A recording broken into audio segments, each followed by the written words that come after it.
Good afternoon friends, मैं स्वागत करती हूँ आपके अपने यूट्यूब चैनल कॉमन क्लासेस में। ठीक है, तो मैं आज आप लोगों के लिए वर्णमाला से ही रिलेटेड कुछ क्वेश्चंस लेके आई हूँ। हमने अपनी पिछले वीडियो में लगभग 20 क्वेश्चंस को सॉल्व किया था और उन्हीं से रिलेटेड मैं आगे 20 क्वेश्चंस आपको सॉल्व कराने जा रही हूँ। ठीक है, जो हमारा पार्ट 2 होगा और वर्णमाला से ही रिलेटेड है। ठीक है, चलिए तो हम लोग स्टार्ट करते हैं अपने पहला क्वेश्चन। पहला क्वेश्चन है हमारा, हिंदी में परंपरागत कितने व्यंजन होते हैं? हिंदी में परंपरागत कितने व्यंजन होते हैं? अगर क्वेश्चन इस तरीके से रहता कि वर्णमाला की संख्या कितनी होती है, तब हम यहाँ पे क्या बताते? तब हम यहाँ पे टोटल स्वर और व्यंजन सभी को जोड़ के इसकी संख्या 52 बताते। लेकिन यहाँ पे क्वेश्चन क्या पूछ रहा है, हिंदी में परंपरागत कितने व्यंजन होते हैं? तो इसका आंसर क्या हो जाएगा? इसका आंसर हो जाएगा 33। ठीक है, कैसे मैं बता देती हूँ आपको। 25 हमारे स्पर्शी व्यंजन होते हैं, 25 स्पर्शी व्यंजन होते हैं, 4 अंतस्थ व्यंजन होते हैं, 4 अंतस्थ व्यंजन और 4 ऊष्म व्यंजन। ठीक है, तो इनका अगर हम टोटल करेंगे तो कितना हो जाएगा? टोटल हो जाएगा 33। तो हमारे कितने व्यंजन हो गए? हिंदी में परंपरागत कितने व्यंजन होते हैं? तो इसका राइट आंसर क्या हो जाएगा? इसका राइट आंसर हो जाएगा 33। ठीक है, क्लियर है? चलिए आगे चलते हैं हम लोग।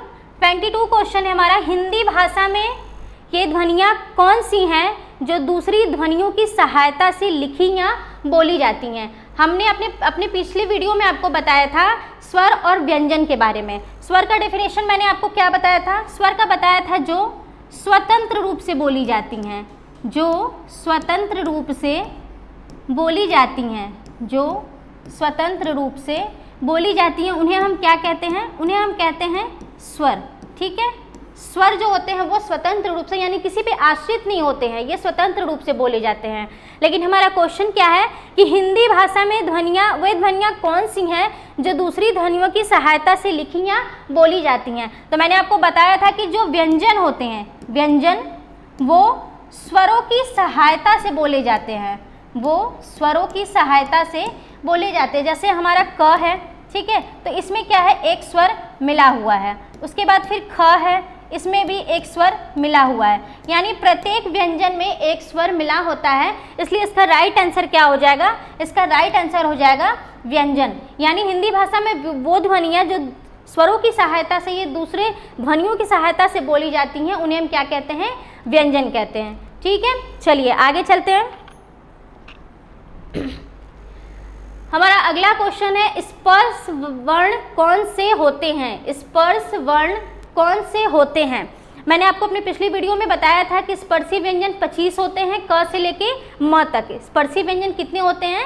क से लेके म तक, यानी उनकी संख्या जो होती है क से म तक, इनकी संख्या कितनी होती है? 25 होती है। इनको स्पर्शी व्यंजन क्यों कहा जाता है? क्योंकि हमारे मुख में जो 5 उच्चारण स्थान होते हैं, यानी कंठ, तालु, मूर्धा, दंत और ओष्ठ, इन 5 जगहों से ये वर्ण कहीं न कहीं स्पर्श करते हुए मुख से बाहर आते हैं, इसलिए इन्हें स्पर्शी व्यंजन कहा जाता है। ठीक है, तो हमारा ऑप्शन क्या हो जाएगा? देख लेते हैं ऑप्शन क्या है। पहला है संयुक्त स्वर, दूसरा है ऊष्म स्वर, तीसरा है स्वर और चौथा है 5 वर्गों में आने वाले वर्ण। ठीक है, स्पर्शी व्यंजन को मैंने आपको बताया था कि स्पर्शी व्यंजन को वर्गीय व्यंजन भी कहते हैं।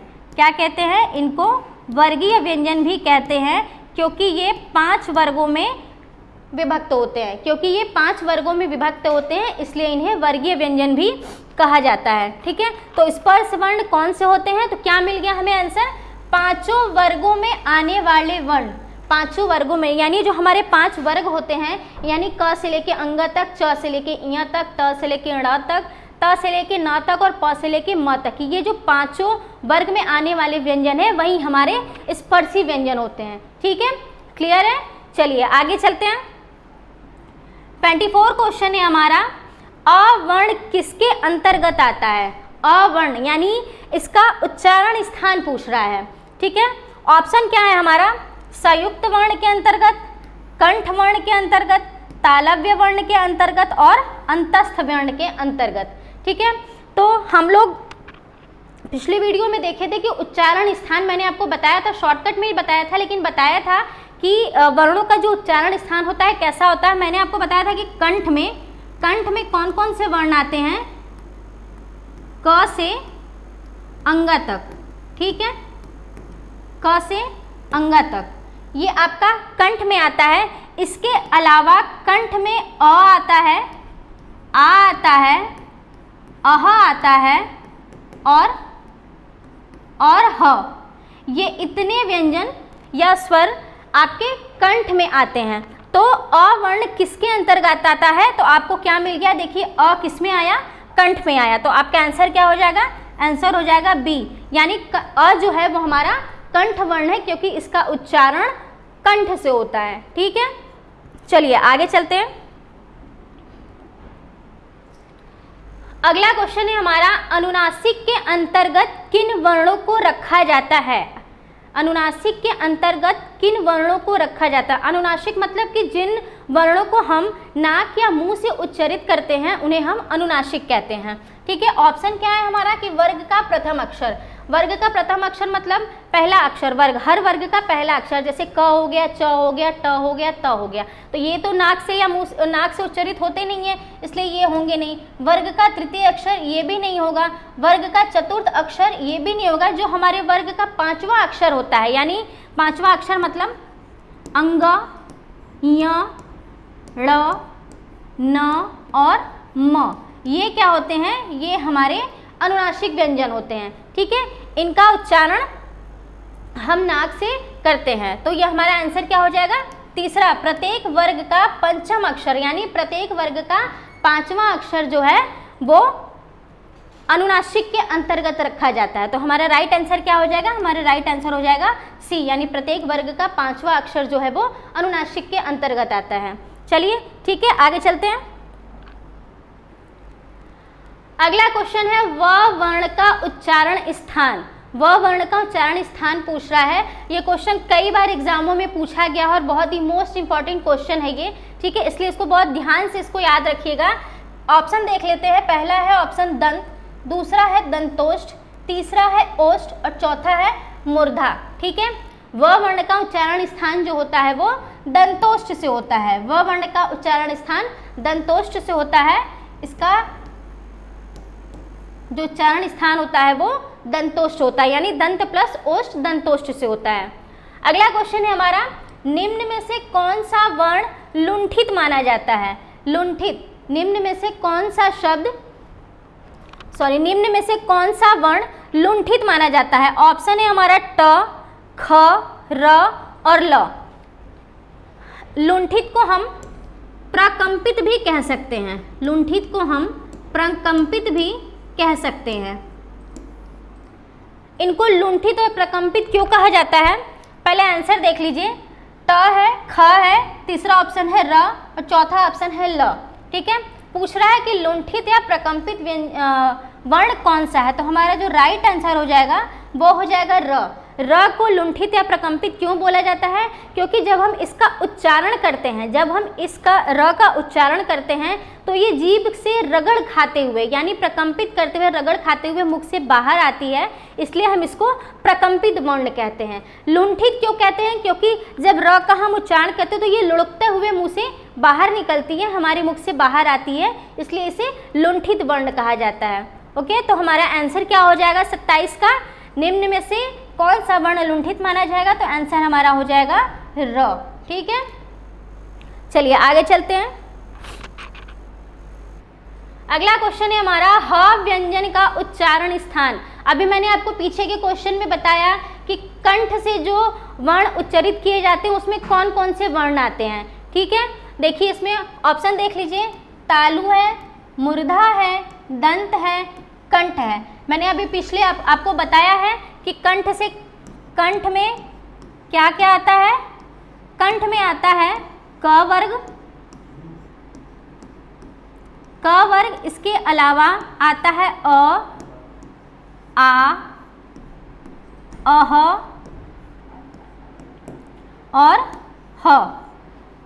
ह। यानी कंठ से जो उच्चारित होता है वो क्या है, ह है। तो हमारा ऑप्शन यहाँ पे मिल गया कि कंठ से इसका उच्चारण होता है। ह व्यंजन का उच्चारण स्थान क्या है, कंठ है। ठीक है, चलिए आगे चलते हैं। निम्न में से कौन सा व्यंजन पार्श्विक व्यंजन माना जाता है? निम्न में से कौन सा व्यंजन पार्श्विक व्यंजन माना जाता है? ऑप्शन क्या है? पहला ऑप्शन है ल, दूसरा है ज, तीसरा है व, चौथा है न। पार्श्विक व्यंजन कहते किसे हैं, पहले उसको समझ लीजिए कि पार्श्विक व्यंजन यानी जिस वर्ड के उच्चारण में जीभ जो है वो ऊपर तालु को टच होती है और उस वर्ण के उच्चारण में जो हवा है वो हमारे मुख के बगल से, यानी जब हमारी जीभ ऊपर बैंड होगी तो जो बगल की जो साइड है उधर से हवा निकलती है, तो इसलिए इसको पार्श्विक व्यंजन कहते हैं। तो इसमें ये वर्ण है कौन सा? निम्न में से व्यंजन कौन सा व्यंजन पार्श्विक माना जाता है? तो हमारा राइट आंसर क्या हो जाएगा? ल। ल को अगर आप उच्चारण करके देखेंगे तो ल को जब हम बोलते हैं तो जो हमारा जीभ है वो ऊपर तालु में पूरा बैंड होता है और जो हवा है वो जीभ के दोनों बगल से पास होती है, इसलिए इसे पार्श्विक व्यंजन बोलते हैं। ठीक है, क्लियर है, चीजें समझ में आ रही हैं? चलिए आगे चलते हैं।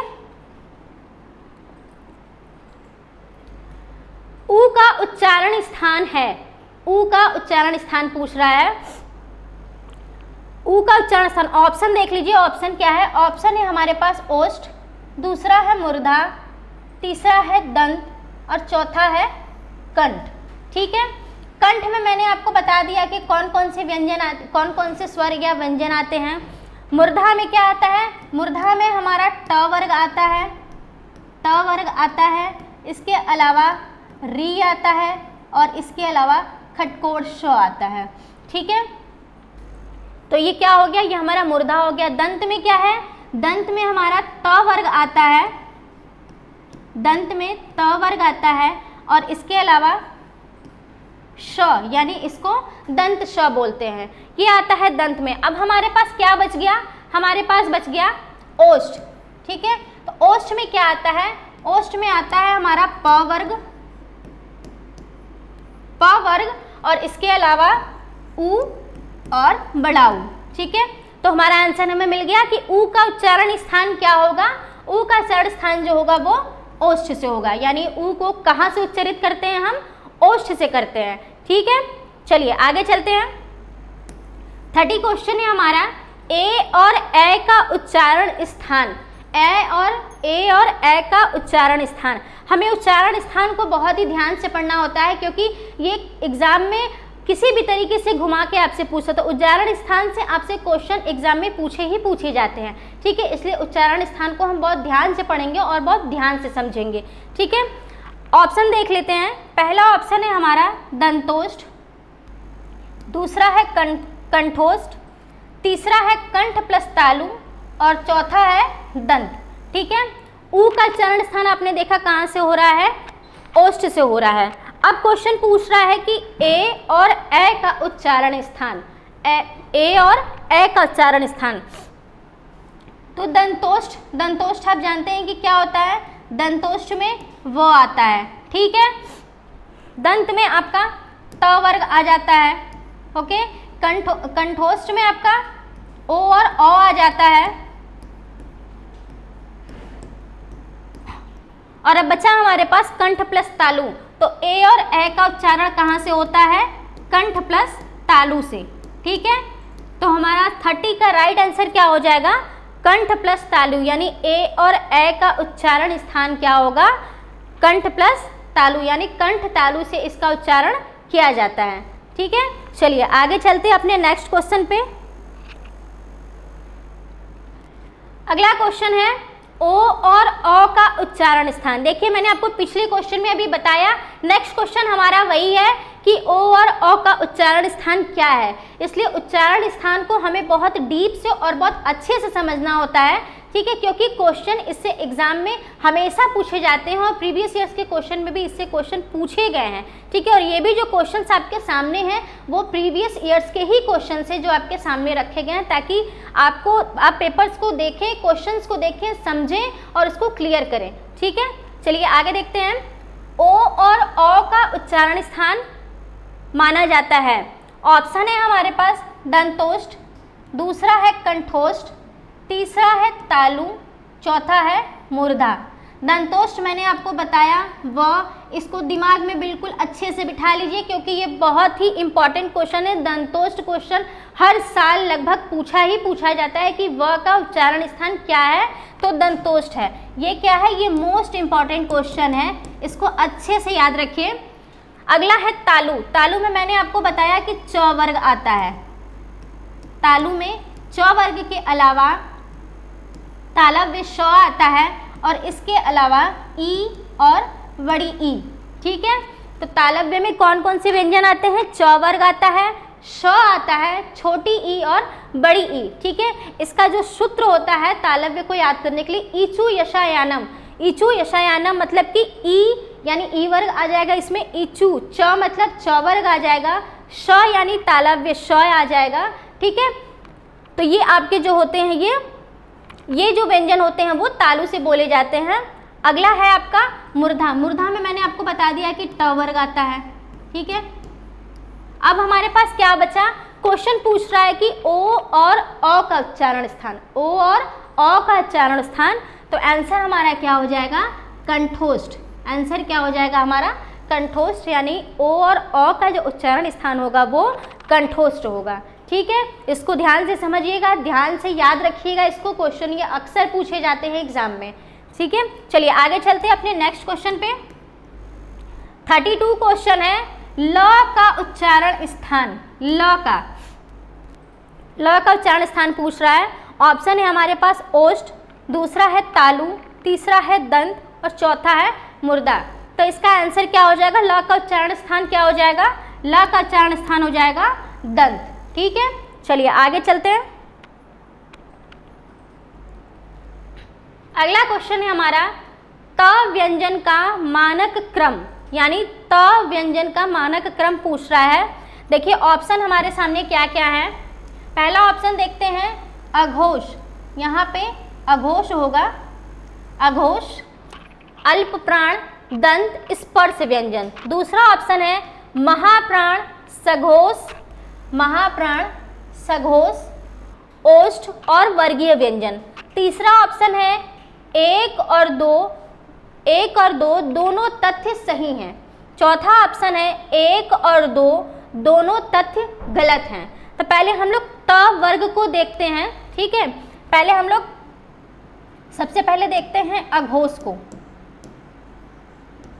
अघोष मैंने आपको पहले वीडियो में बताया है कि अघोष कौन कौन से होते हैं। पहला होता है अघोष, होता है वर्ग का पहला और दूसरा व्यंजन। ठीक है, उसके बाद सघोष, सघोष जो होता है वो तीसरा, चौथा और पांचवा। तीसरा, चौथा और पांचवा व्यंजन जो होता है वो हमारा सघोष होता है। उसके बाद देखते हैं क्या पूछ रहा है।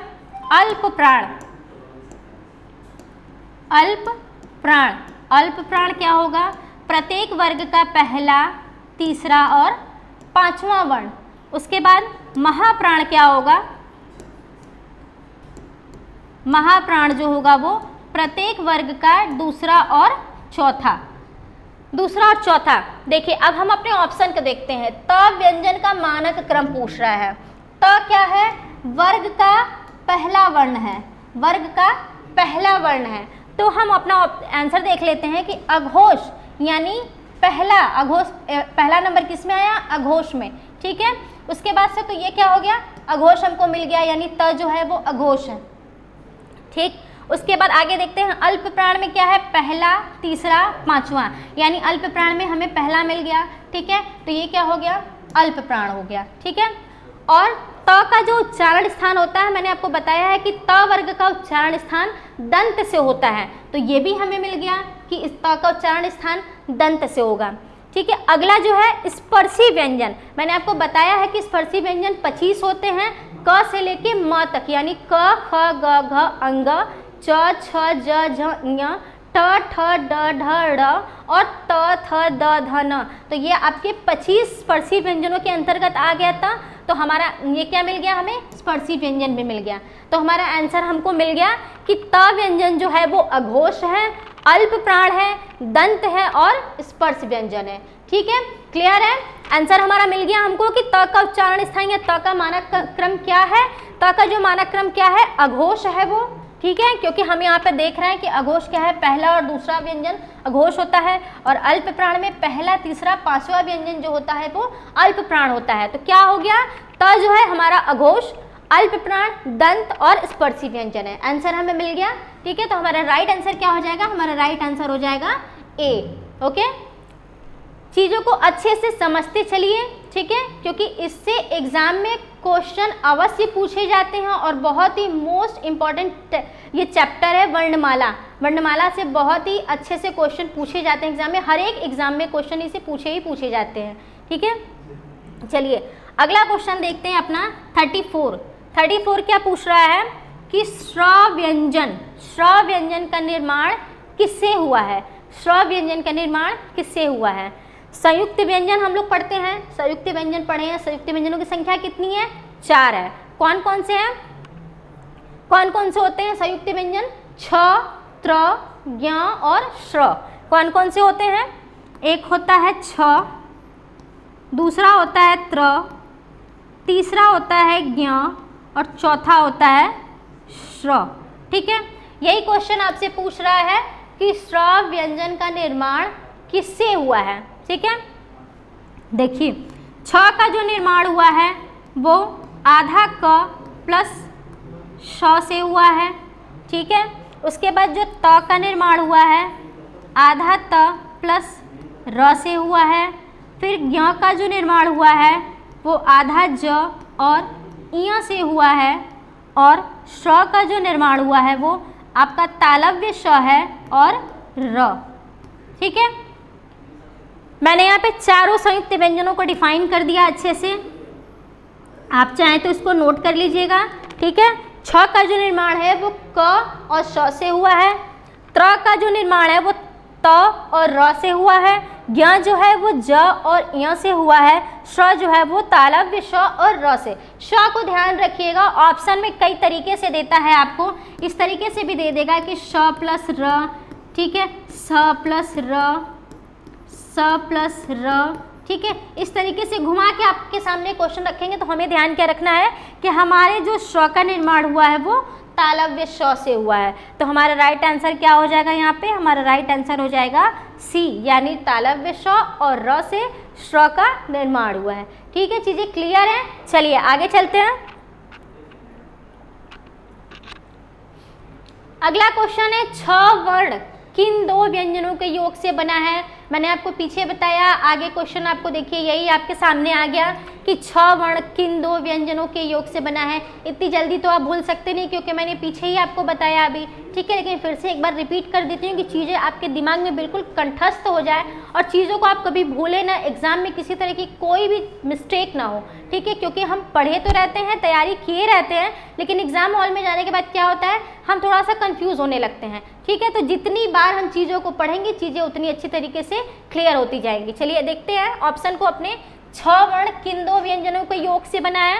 ऑप्शन है क और श से, ज और ञ से, स और र से, त प्लस र से। देखें यहाँ पे एक तरीके से देखा जाए तो चारों संयुक्त व्यंजन आपके सामने रख दिया गया है, ठीक है। ज और ञ से क्या बना है, ज्ञ बना है। त और र से क्या बना है, त्र बना है। श और र से क्या बना है, श्र बना है, ठीक है। बचा क्या आपका क और श, तो इससे क्या बना है आपका छ बना है, ठीक है। तो राइट आंसर क्या हो जाएगा हमारा, ए हो जाएगा। अगला क्वेश्चन है ज्ञ वर्ण किन वर्णों के संयोग से मिला है। यहाँ पे आंसर आपके सामने ही है कि ज और ञ से मिलके ज्ञ का निर्माण हुआ है। आंसर हमारे क्या हो जाएगा, सी, यानी ज और ञ के मिलने से ज्ञ का निर्माण हुआ है। एक चीज़ को बस ध्यान में रखिएगा कि जो संयुक्त व्यंजन होते हैं, संयुक्त व्यंजन जो होते हैं उनमें पहले वर्ण के नीचे हलंत लगा होगा, पहले वर्ण के नीचे। ऑप्शन में कई तरीके से देता है, ठीक है। इसको हटा देगा,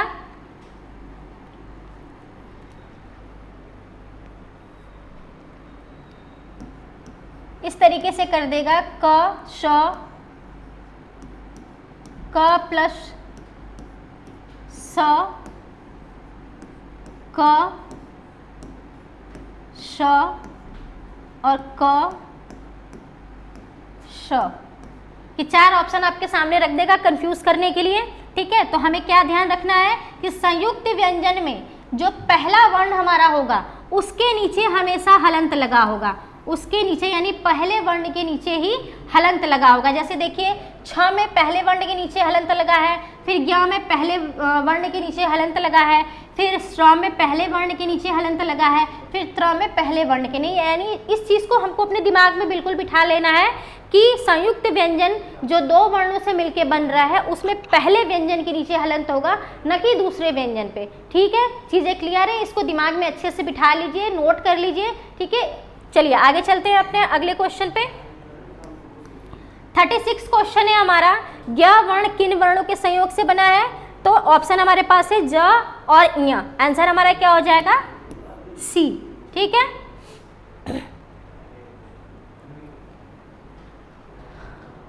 तो ये हमारे आज के क्वेश्चन थे, ओके।